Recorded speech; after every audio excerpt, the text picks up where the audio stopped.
ನನ್ನ ಹೆಸರಿನ ಮುಂಚೆ ಬಿಗ್ ಬಾಸ್ ಅಂತ ಹಾಕೊಳ್ಳೋ ಒಂದು ಕ್ರೆಡೆನ್ಶಿಯಲ್ಸೇ ನನಗಿಲ್ಲ, ಅರ್ಹತೆನೇ ನನಗಿಲ್ಲ. ಇದ್ದಿದ್ 7 ದಿನದಲ್ಲಿ ಏನ್ ಅರ್ಥ ಮಾಡ್ಕೋತೀರಾ ನೋಡಿ. ಮೊನ್ನೆ ಅಂದ್ರೆ ಒಂದ್ 4 ವಾರದ ಹಿಂದೆ ನಾಮಿನೇಷನ್ಸ್ ಆಗಿರೋರ್ನೆಲ್ಲ ಸುದೀಪ್ ಸರ್ ಕೇಳ್ತಾರೆ, ನೀವ್ ಯಾಕೆ ಉಳ್ಕೋಬೇಕು, ಒಂದ್ ಒಳ್ಳೆ ಕಾರಣ ಕೊಡಿ, ನೀವ್ ಯಾಕೆ ಉಳ್ಕೋಬೇಕು, ಒಂದ್ ಕಾರಣ ಕೊಡಿ ಅಂತ ಕೇಳಿದಾಗ ಎಲ್ರ ಬಾಯಲ್ಲಿ ಬರೋದು ಒಂದೊಂದೇ, ಸರ್ ನನ್ಗೆ ಆಟ ಇವಾಗ ಅರ್ಥ ಆಗಿದೆ, ನನ್ನ ಆಟನ ನಾನು ಇವಾಗಿಂದ ಶುರು ಮಾಡ್ಬೇಕು ಅಂದ್ಕೊಂಡಿದೀನಿ, ಅದಕ್ಕಾಗಿ ನಾನು ಉಳ್ಕೋಬೇಕು ಅಂತಾರೆ. ನೀವು 8 ವಾರ ಆದ್ಮೇಲೆ 10 ವಾರ ಆದ್ಮೇಲೆ ಈ ಪದಗಳು ನಿಮ್ ಬಾಯಿಂದ ಬರ್ತಾ ಇದೆ ಅಂದ್ರೆ ನಾನು 5 ದಿನಕ್ಕೆ ಏನ್ ಹೇಳ್ಬೇಕಾಗಾದ್ರೆ? ಎಲ್ಲ ಒಂದ್ ಕಡೆ ಆಟ ಅರ್ಥ ಆಗೋಕ್ಕಿಂತ ಮುಂಚೆನೆ ಎಕ್ಸಾಕ್ಟ್ಲಿ, ಒಬ್ರಿಗೊಬ್ರು ಅರ್ಥನೇ ಮಾಡ್ಕೊಂಡಿಲ್ಲ. ಇನ್ನು ನಾವು 18 ಜನ ಏನಿದ್ವೋ ಒಬ್ರಿಗೊಬ್ರಿಗೆ ಯಾರೇನು, ಈಗ ಮಂಜುನಾಥ್ ಅವ್ರು ಹೇಗೆ ಅಂತ ನನಗೆ ಗೊತ್ತಿಲ್ಲ, ಅವ್ರು ಹೇಗೆ ಅಂತ ಗೊತ್ತಿಲ್ಲ, ಇವ್ರು ಹೇಗೆ ಅಂತ ಗೊತ್ತಿಲ್ಲ, ಆಟದ ಒಂದು ಸ್ಟ್ರಕ್ಚರು ಗೊತ್ತಿಲ್ಲ, ಕಾನ್ಸೆಪ್ಟು ಗೊತ್ತಿಲ್ಲ, ಏನು ಗೊತ್ತಿಲ್ಲ. ಅಷ್ಟರಲ್ಲೇ ನಾನು ವಾಪಸ್ ಬಂದಿದ್ದೀನಿ ಅಂದ್ರೆ ನನ್ನನ್ನ ನಾನು ಬಿಗ್ ಬಾಸ್ ಯಮುನಾ ಅಂತ ಹೇಗ್ ಗುರ್ತಿಸ್ಕೊಳ್ಳಿ? ಆ ಅರ್ಹತೆನೆ ನನಗಿಲ್ಲ. ಸೊ ಹಾಗಾಗಿ ಎಷ್ಟೊಂದ್ಸಲ ಅನ್ಸುತ್ತೆ, ಆಕ್ಚುಲಿ ನಾನು ರಿಕ್ವೆಸ್ಟ್ ಮಾಡ್ಕೋಬೇಕು, ಬಿಗ್ ಬಾಸ್ ನನ್ನ ಹೆಸರಿನ ಮುಂಚೆ ಬಿಗ್ ಬಾಸ್ ಅಂತ ನನಗೆ ದಯವಿಟ್ಟು ಕೊಡ್ಬೇಡಿ, ಬಿಕಾಸ್ ಆ ಅರ್ಹತೆ ನನಗಿಲ್ಲ, ನನಗೇನು ಅರ್ಥ ಆಗಿಲ್ಲ, ನಂಗೆ ಅದು ಏನು ಗೊತ್ತಾಗಿಲ್ಲ. ಸೊ ಹಾಗಾಗಿ ನನ್ನ ಅನುಭವ ಏನಿದೆ ಬಿಗ್ ಬಾಸ್ ಅಲ್ಲಿ ತೀರಾ ಕಡಿಮೆ. ಆದ್ರೆ ಇವಾಗ ಒಂದು ಅಷ್ಟು ಎಪಿಸೋಡ್ಗಳನ್ನ ನೋಡ್ಕೊಂಡು ಬಂದ ಮೇಲೆ ಸಾಕಷ್ಟು ಅರ್ಥ ಮಾಡ್ಕೊಂಡಿದೀನಿ. ಅಲ್ಲಿ ನಿಜವಾಗ್ಲೂ ಇರ್ಬೇಕು ಅನ್ನೋದಾದ್ರೆ ನೀವಾಗಿರೋದು ಬಹಳ ಕಷ್ಟ. ಎಲ್ಲೋ ಈ ಹನುಮಂತು ಅಂತವ್ರು, ರಜತ್ ಅಂತವ್ರು ವಿರಳ, ಅವರು ಅವರಾಗೆ ಇದ್ದಾರೆ. ನಾನ್ ನೋಡಿರೋ ಮಟ್ಟಿಗೆ ಬದಲಾಗದೆ ಇರೋ ಅಂತವ್ರು ಅಂದ್ರೆ ಹನುಮಂತು, ರಜತ್ ಅವರು. ಬಾಕಿ ಎಲ್ರು ಖಂಡಿತವಾಗಿಯೂ ಅವರಾಗಿಲ್ಲ, ಗೊತ್ತಾಗ್ತಿರುತ್ತೆ ನಿಮ್ಗೆ ನೀಟಾಗಿ. ಸೊ ಆಮೇಲೆ ಅಲ್ಲಿ ನಾನು ಇಷ್ಟು ದಿನ ಕಂಟಿನ್ಯೂ ಆಗಿದ್ದಿದ್ರು ಬಹಳಷ್ಟು ತೊಂದರೆಗಳು ಆಗಿರೋದು. ಯಾವ ರೀತಿ ಅಂತ ಹೇಳ್ತೀನಿ. ನಾನು ತುಂಬಾ ನೇರವಾಗಿ ಮಾತಾಡೋ ಅಂತ ವ್ಯಕ್ತಿತ್ವ ಇರುವಂತವಳು. ನನಗೆ ತೊಂದರೆ ಆದ್ರೂ ಚಿಂತೆ ಇಲ್ಲ, ಇರೋದನ್ನ ಇದ್ದ ಹಾಗೆ ಹೇಳೋ ಅಂತ ವ್ಯಕ್ತಿತ್ವ ನನ್ನದು.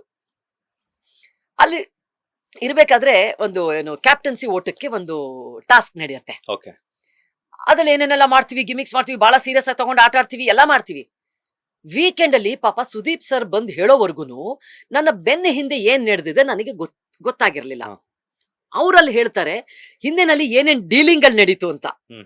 ಆಟ ಟಾಸ್ಕ್ ಅನ್ನೋದು ಅಲ್ಲಿ ಸೆಕೆಂಡ್ರಿ. ನಾನ್ ಕ್ಯಾಪ್ಟನ್ ಆಗ್ಬೇಕಂದ್ರೆ ನಿಮ್ಗೆ ಬ್ರೈಬ್ ಕೊಡ್ಬೇಕು, ನಾನು ನಿಮ್ ಜೊತೆ ಏನ್ ಡೀಲ್ ಮಾಡ್ಬೇಕು, ನನ್ನನ್ನ ನೀನ್ ಓಟ್ ಹಾಕಿ ನನ್ನ ಕ್ಯಾಪ್ಟನ್ ಮಾಡಿದ್ರೆ ನಿನಗ್ ನಾನು ಇದು ಕೊಡ್ತೀನಿ, ನಿನಗ್ ನಾನು ಅದು ಕೊಡ್ತೀನಿ. ಈ ರೀತಿ ಆದಂತದೆಲ್ಲ ಅಲ್ಲಿ ತುಂಬಾ ನಡೆದಿದೆ. ಅದ್ ನಮಗ್ ಗೊತ್ತೇ ಆಗಿಲ್ಲ. ವೀಕೆಂಡ್ ಅಲ್ಲಿ ಸುದೀಪ್ ಸರ್ ಬಂದು ಅದ್ರ ಬಗ್ಗೆ ಹೇಳ್ದಾಗ್ಲೇ ಗೊತ್ತಾಯ್ತು. ಆ ಇಡೀ ಎಪಿಸೋಡ್ ನಾನು ಹಿಂಗ್ ಕೂತಿದ್ದೀನಿ, ಹೌದಾ ನಾನು ಇದೇ ಮನೆಯಲ್ಲಿ ಇದ್ನಾ ಸರ್ ಅಂತ.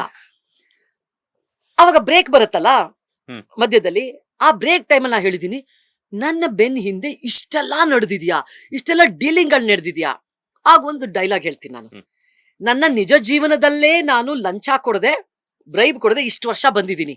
ಎಂಥ ಪರಿಸ್ಥಿತಿನಲ್ಲೂ, ಎಷ್ಟೇ ದೊಡ್ಡ ದಂಡ ಕಟ್ಟಬೇಕಾದಂತ ಪರಿಸ್ಥಿತಿ ಬಂದಾಗ್ಲೂ ಲಂಚ ಕೊಡದೆ ಬಂದಿರೋ ನಾನು ಬಿಗ್ ಬಾಸ್ ಮನೇಲಿ ಎಷ್ಟು ದಿನ ಇದ್ರೂ ಪರವಾಗಿಲ್ಲ, ಕ್ಯಾಪ್ಟನ್ ಆಗ್ಲಿಲ್ಲ ಅಂದ್ರೂ ಚಿಂತೆ ಇಲ್ಲ. ನಾನ್ ಈ ರೀತಿ ಡೀಲಿಂಗ್ ಗಳು ಮಾಡ್ಕೊಂಡು ಲಂಚ ಕೊಟ್ಕೊಂಡು ಮಾತ್ರ ನಾನು ಕ್ಯಾಪ್ಟನ್ ಆಗಲ್ಲ, ಚಾನ್ಸೇ ಇಲ್ಲ ಅಂತ ಒಂದು ಮಾತನ್ನ ಹೇಳ್ತೀನಿ. ಅವಾಗ ಪಾಪ ಬಿಗ್ ಬಾಸ್ಗೆ ಅನ್ಸಿರ್ಬೇಕು, ಈ ಇಲ್ಲಿದ್ರೆ ಖಂಡಿತವಾಗಿಯೂ ಸಸ್ಟೇನ್ ಆಗಲ್ಲ. ಯಾಕಂದ್ರೆ ಪ್ರಿನ್ಸಿಪಲ್ಸ್ ನ ಇಟ್ಕೊಂಡು ಅಲ್ಲಿ ಬದುಕಕ್ ಆಗಲ್ಲ. ಸುಳ್ಳು ಹೇಳ್ಬೇಕಾದಂತ ಪರಿಸ್ಥಿತಿ ಬರುತ್ತೆ, ಖಂಡಿತ ಬರುತ್ತೆ. ಆಮೇಲೆ ಈ ರೀತಿಯಾದಂತ ಡೀಲಿಂಗ್ ಗಳು ಮಾಡ್ಕೊಳ್ಳುವಂತ ಪರಿಸ್ಥಿತಿಗಳು ಬರುತ್ತೆ, ಒಬ್ಬರನ್ನ ತುಳಿಯುವಂತ ಪರಿಸ್ಥಿತಿ ಬರುತ್ತೆ. ಸೊ ಇದ್ ಯಾವ್ದನ್ನು ನಾನು ನಿಜ ಜೀವನದಲ್ಲಿ ಮಾಡದೆ ಇರೋದ್ರಿಂದ ನನಗೆ ಅದ್ರೊಳಗೆ ಹೋಗಿ ಮಾಡುವಂತದ್ದು ಬಹಳ ಕಷ್ಟ ಆಗತ್ತೆ. ಸೊ ಇವಾಗ ನನಗೆ ನಿಜವಾಗ್ಲೂ ಥ್ಯಾಂಕ್ಸ್ ಹೇಳ್ಬೇಕು ಬಿಗ್ ಬಾಸ್ಗೆ ಅನ್ಸುತ್ತೆ. 1 ವಾರಕ್ಕೆ ನಾನು ಹೊರಗಡೆ ಬಂದಿದ್ದು ತುಂಬಾ ಅನುಕೂಲ ಆಯ್ತು ಅಂತ ನನಗ ಅನ್ಸತ್ತೆ.